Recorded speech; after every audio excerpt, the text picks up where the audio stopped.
Ce mercredi 18 janvier a débuté la semaine de prière pour l'unité des chrétiens et elle s'achèvera le 25 janvier prochain. Pour en parler ce matin, j'accueille la pasteure Anne-Laure Danet, responsable du service des relations avec les églises chrétiennes de la Fédération protestante. Bonjour Anne-Laure. Bonjour. Alors cette semaine, d'abord, elle a une dimension mondiale. Ouais.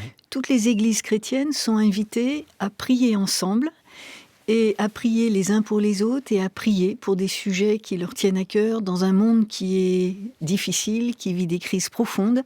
Et il s'agit aussi de se tourner ensemble vers le Dieu de Jésus-Christ qui est pour nous source de vie, de joie et qui nous appelle à une vie rayonnante. Alors comment est-ce qu'on va le manifester ensemble ? Eh bien, le premier geste, c'est celui de la prière. Il faut se souvenir que le thème qui a été retenu, c'est un verset de ce passage. Ouais. Apprenez à faire le bien, recherchez la justice.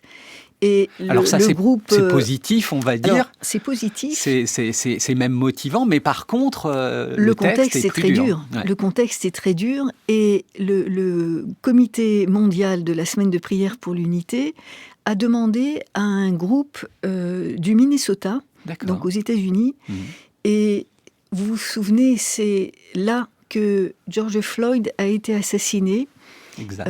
par un policier et au procès, ça a été reconnu comme d'abord un assassinat et comme un acte raciste. Et d'ailleurs, on vient encore ces jours-ci là, de vivre quelque chose d'assez proche. Exactement. Et ça veut dire que c'est un fléau dans nos sociétés, ce racisme.